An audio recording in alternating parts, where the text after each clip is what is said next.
Divine words and divine names hold so much power that through their recitation, our troubles and illnesses can be alleviated. Muslims have 99 attributes or names of Allah, and the true essence of that power cannot be fully captured in their translations.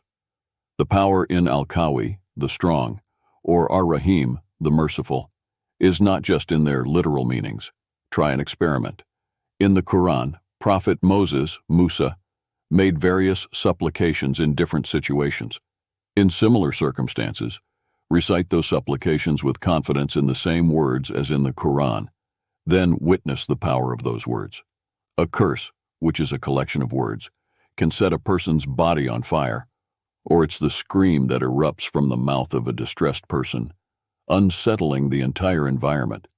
It can also be a speech given by a fiery general in front of his army, and that statement sets a fire in the body of every soldier, not bringing any calm to the sea or storm. The beginning of the universe is mentioned in the Bible. By the word of the Lord were the heavens made. In the beginning, God created the heavens and the earth. At that time, the earth was formless and desolate, with darkness covering the surface of the deep sea, and the Spirit of God was hovering over the waters. Then God said, "Let there be light." And there was light. Genesis 1:1-3. And in the Quran, it is stated, when we intend for something to happen, we simply say to it, "Be," and it happens. So these were the magnificent forces of Allah, by whose command the universe came into existence and became illuminated.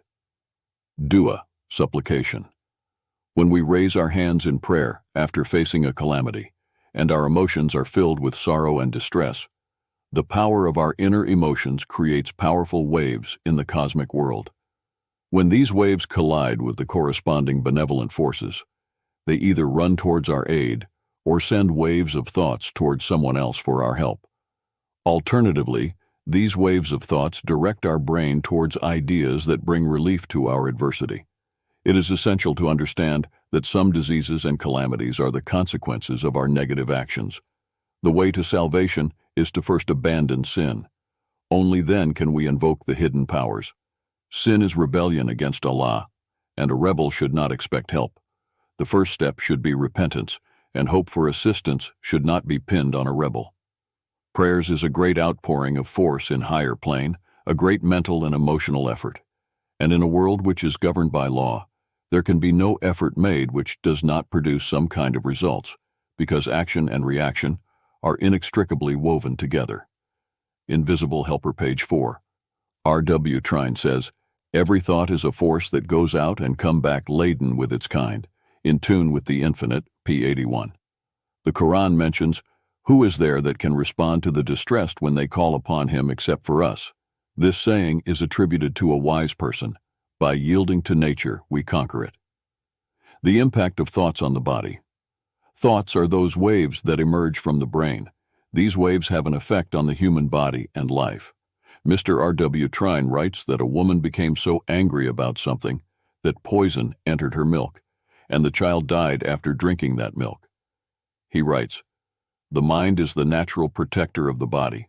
Vice of all sorts produces leprosy and other diseases in the astral body, soul, which reproduces them in the physical body. Anger changes the chemical properties of the saliva to poison dangerous to life. Sudden and violent emotions not only weaken the heart, but sometimes case insanity and death. On the other hand, love, goodwill, benevolence, and kindliness tend to stimulate a healthy, purifying, and life-giving flow to bodily secretions.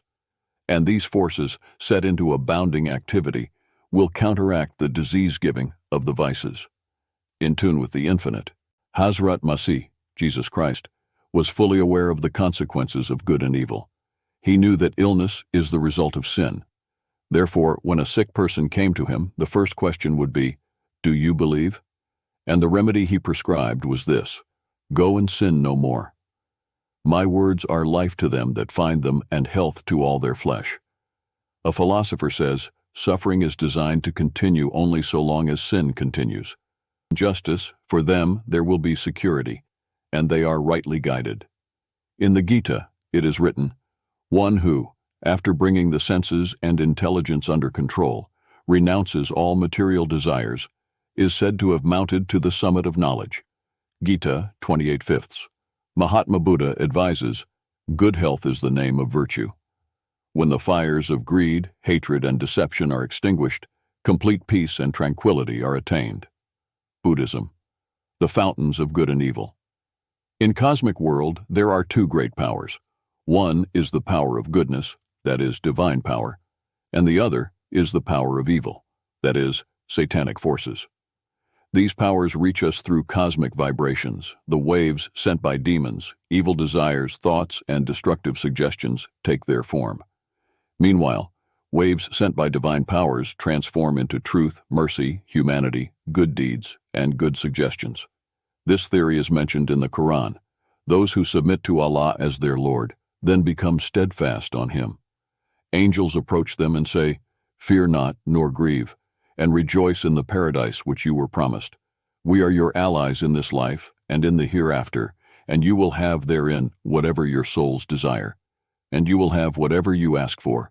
Quran, Surah As-Sajda. In another place, Surah Shu'ara says, "Shall I tell you what people the devils descend upon? They descend upon every liar who is wicked. They tell them what they hear from the angels, and most of what they say is a lie." Quran, Surah Shu'ara. Allah calls you towards the light, and Satan calls towards darkness. The encouragement of angels towards goodness and the instigation of devils towards evil occurs through cosmic vibrations. If you want to awaken your spiritual or luminous human within, you should 1. Acknowledge and abandon all kinds of sins. 2. Purify your mind from all negative thoughts, such as hatred, envy, deceit, and lies. 3. Be happy for others' joy and sad for their sorrows, regardless of their ethnicity, religion, belief, or sect. 4. Overcome the disease prevalent among us Muslims, which involves cursing other religious groups, and instead, pray for everyone. Treat everyone as children of Adam and Eve, and wish well for all. Do not consider your sect and yourself as the ultimate truth. Others may have more weight in their words than you do. 5. Remember Allah at all times and focus on Him completely. Worship and especially observe the nightly tahajjud prayer. 6. Adopt a divine task according to your temperament. Those who become friends of Allah, no fear shall come upon them, nor shall they grieve. There are only glad tidings for them in this world and the hereafter. This is Allah's promise, which will never change. The Quran. The spiritual journey involves understanding and harnessing the powers within yourself. It's a quest for knowledge, connection with divine energies, and the realization of your inner potential. By tapping into the spiritual realm, you can transform your life and shape your destiny. Finally, may Allah grant us all true knowledge and the ability to act upon it.